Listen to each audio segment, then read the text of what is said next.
Welcome to this training video set all about systems of equations.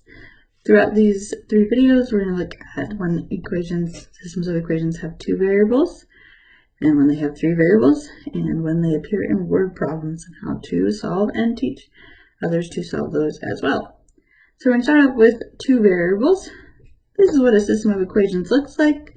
It doesn't always have that curly bracket, but sometimes they will. And we have 2 equations, and we need them both to be true. So we need to find both an x value and a y value that when I plug them in, it's going to be true.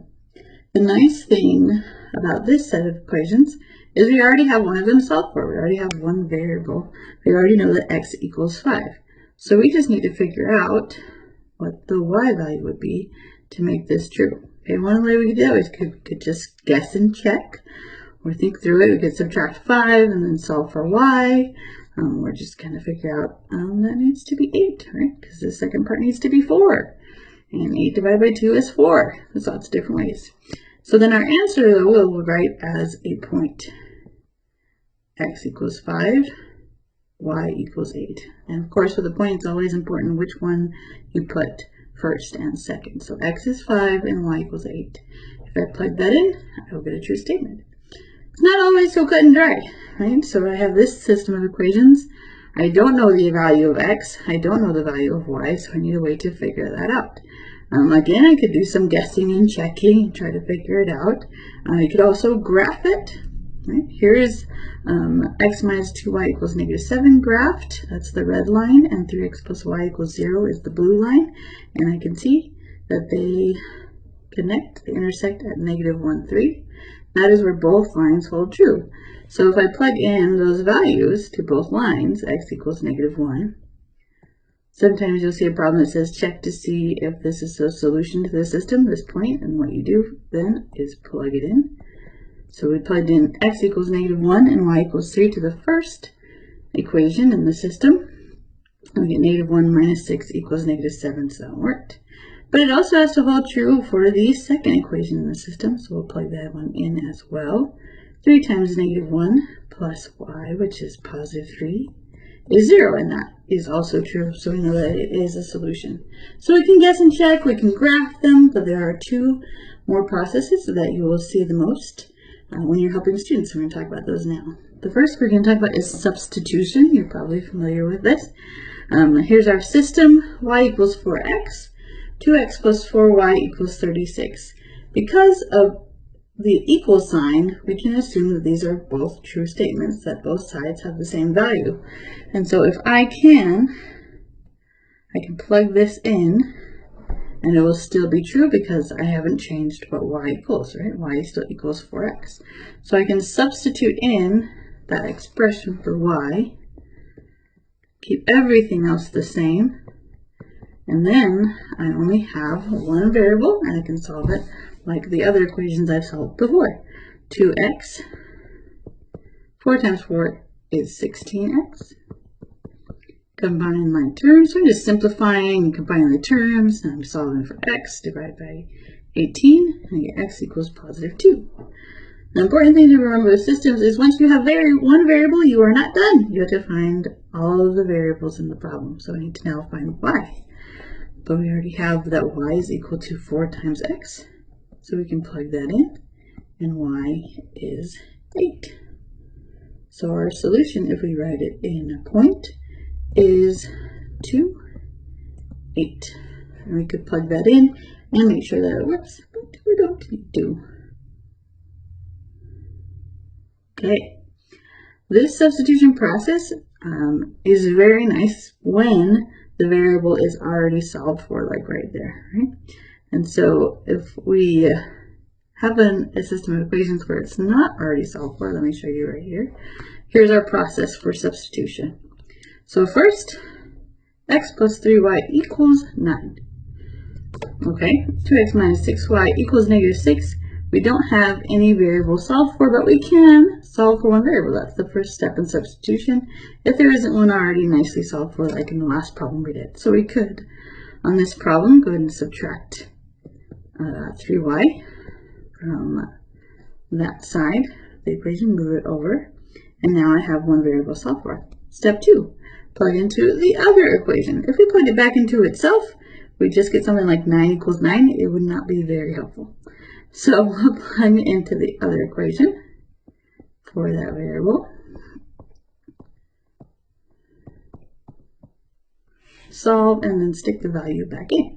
So solve, just like we did on the last problem. I'm going to simplify. 2 times 9 is 18.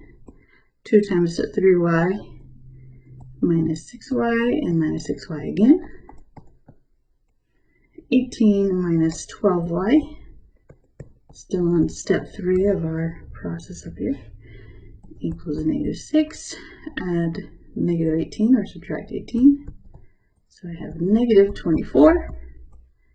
And I have y equals positive 2. So my solution set has a 2 for y. But I don't know what x is. Remember, we have to find both. So I'll plug that back in. Luckily, it's already solved for x. So I have 9 minus 6. X equals 3. So my solution point is 3, 2. X equals 3 and y equals 2. That's substitution. Sometimes it's easier to do substitution. Sometimes it's easier to do this next process. Just depends on how the equations look and the comfort level of your students. Maybe they prefer one of the processes over the other. That's okay. Elimination is what we're going to talk about next. But before we do, I want you to consider two equations. 3 equals 3. True statement. It better be. And 7 equals 7. Both true statements. Same value on either side of the equal sign. That means I could, if I wanted to, add the two equations together. 10 equals 10. Still a true statement. So when you know that an equation is true, that both sides are equal, then you can add equations together. It feels a little weird, but you totally can.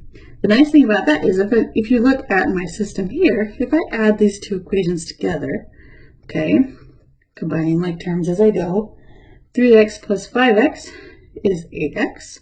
Negative 1y plus positive 1y is 0y. 0 times y is 0. I don't have to write it. That variable is eliminated. You may have also heard this called linear combination or the subtraction method. Some people subtract instead of add. It's all the same idea, just different names for it. And then I have to add over here 5 plus 11, I get 16. One of the variables is gone, so I can then solve for x, divide by 8. X equals 2. But again, of course, I am not done. I shouldn't have crossed those out because I need them. I'm going to plug in x equals 2. This is going to feel a lot like substitution. Same process. Now, after we find the x, we're going to plug that in. 5 times 2 plus y. Doesn't matter which one you plug it into on this one. 10 plus y is 1. Oh, sorry, 11. I'm getting ahead of myself. Subtract 10 and y equals 1. So my answer is 2, 1. Okay. Not always do you have it so that it automatically eliminates. Right? So what you need to do, here's our process over here on the right, is you're going to multiply to get opposites. I'll show you what I mean. Then add those two equations together so that one of the variables, x or y, doesn't matter, just one of them has to eliminate or disappear. Then you'll solve for the remaining variable like we did with x, and then stick the value back in to find the other variable. Here's what I mean by multiply to get opposites. Okay? We're looking at this second system of equations here on the left. If I add those together right now, I'll get 7x minus 8y, not going to be eliminating any variables. And so I need to change it somehow to eliminate the variables.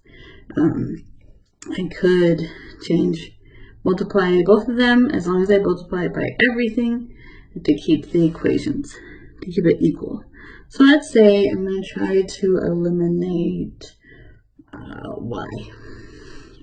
So this is already negative 6y. I'm going to leave it that way.